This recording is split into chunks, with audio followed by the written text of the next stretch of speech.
요리문답은요, 또는 신앙고백은요, 종교개혁의 선물이다 하고 말할 수 있어요. 특히 요리문답. 문답 형식으로 되어 있는 신앙고백은 종교개혁의 선물이다, 이처럼 말할 수 있습니다. 왜냐하면 종교개혁이 일어나기 전까지는 교회는 먼저 성경을 가르치지 않았어요. 교회가 성경을 가르쳤습니다. 성도들이 성경을 가지며 성경을 다 회수해서 불태워버렸어요. 성경 갖지를 못하게 했고, 또 자기 나라 말로 번역을 못하게 했어요. 오로지 라틴어로만 된 성경을 보게 했습니다. 라틴어를 배우지 않은 사람은 봐도 알 수가 없죠. 그래서 종교개혁 이전의 교회, 우리가 흔히 말하는 가톨릭 교회입니다. 가톨릭 교회는 그들만의 가르치는 방식이 있었는데, 그 중에 제일 중요한 것이 뭐였느냐? 그게 바로 형상이야, 형상. 그래서 성당 안에 가보면 여러 형상이 많지요. 특히 이거는 꼭 있게 돼 있어요. 그 뭐냐면 예수님의 생애를 조각해놨거나 부조로 해놨거나 환조로 해놨거나 그림을 꼭꼭 다 붙여놔요. 그리고 사순절 절기. 우리는 사순절 안 지킵니다. 사순절 하면 그거는 종교개혁 이전의 얘기예요.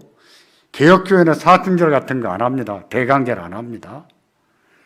근데 이 사순절 절기가 돌아오면 그 절기 때에 이렇게 그 예수님의 그 형상, 그 앞에 가서 그것을 보면서 기도하게 돼 있어요. 한 바퀴 돌면서. 그게 아니더라도 평소에 그것을 보면서 기도를 합니다. 그래서 형상을 만들지 말라는 계명이 어긋난 것이죠. 어긋났습니다. 그래서 종교개혁가들은 비난을 많이 했어요. 비판했어요. 그러자 이렇게 변명했습니다. 형상은 무식한 자들을 위한 성경이다. 그런 형상은 뭐냐? 글 모르는, 글을 못 배운 무식한 자들을 위한 성경이다. 내용은 몰라도 부조 그림을 보면서 기도하면 된다, 이처럼 가르쳤어요. 중세 교회가 미신에 빠진 이유가 거기 있었습니다. 종교개혁가들은요, 미신과 많이 싸웠어요. 가톨릭의 미신.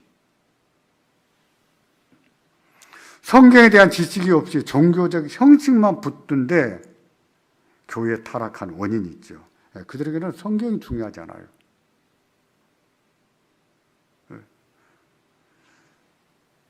가톨릭에서는요, 성경은 무한 하나님 말씀다라고 가르치잖아요. 성경은 오류가 많다, 있다, 이렇게 가르쳐요. 그것을 오류가 없이 온전하게 해석하는 것은 누구냐? 추기경들 모임이다, 이처럼 가르쳐요. 그러니까 성도들에게 성경을 그렇게 많이 가르치지 않죠. 그러면서 지금은요, 요리문답을 가르쳐요, 그들도. 지금 요리문답 가르칩니다. 이처럼 내용은 없고 형식만 붙들고 있음으로 인해서 교회가 타락하고 미신에 빠지게 됐는데, 그들에게 있어서 중요한 것은 뭐냐? 하나님이 뭐라고 말씀했느냐가 중요하지 않아요. 교회가 뭐라고 했느냐가 중요한 거예요. 우리는요, 교회가 뭐라고 했느냐가 중요합니까? 성경에 뭐라고 말씀했느냐가 중요합니까? 뭐가 중요해요? 성경에 뭐라고 말씀했느냐? 이게 달라요. 이게 다릅니다.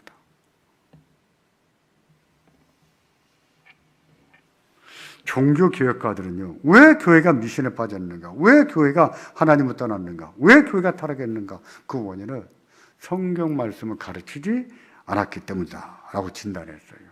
종교개혁가들은 성경을 번역해서 보급하고 읽게 하고 배우게 하고 가르치지 않았습니까?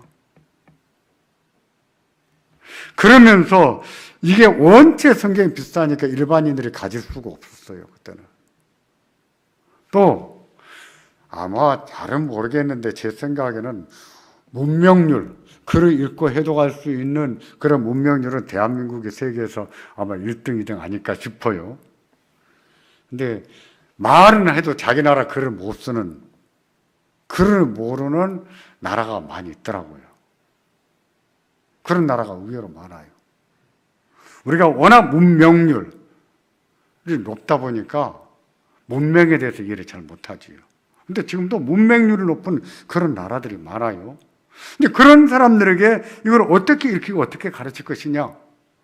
그러니 도로 우리도 형상 만들어서 보여주면서 기도하게 해야 되지 않겠느냐. 이처럼 말한 것이죠. 거기에 대해서 종교개혁가들이 대안을 내놨어요. 그 대안이 바로 요리문답입니다. 그게 요리문답이에요. 하나님의 말씀 진리의 체계를 묻고 답하게 함으로 인해서 그들로 하여금 하나님 말씀을 올바르게 이해하게 만들 수가 있다. 이렇게 가르쳐서 생각해서 종교개혁가들은 요리문답을 만들어냈어요. 칼빈은 제네바에서 목회를 했습니다. 제네바는 도시국가였어요. 근데 제네바는요, 기독교 도시국가였어요. 그러다 보니까 의회가 있는데 의회도요, 믿는 자들이 다 되는 거예요. 학교 교육도 전부 다 신앙교육 토반 위에 다 가르쳤어요. 근데 그 모든 교육 체계와 또 신앙 교육과 이런 면에서 누구의 지도를 받았냐면은 칼빈의 지도를 받습니다. 나중에 칼빈을 쫓아내버리죠. 칼빈이 너무 엄격하니까 쫓아내버려요. 그랬다가 도시가 엉망이 되니까 다시 칼빈을 모셔오죠. 모셔와서 칼빈이 거기서 계속 목회도 하고 가르치게 하죠. 그래서 나온 것이 제네바 요리문답입니다. 칼빈이 만든 거예요. 아까 말씀드렸죠. 요리문답은, 특히 요리문답은 종교개혁의 선물이다 그랬었죠.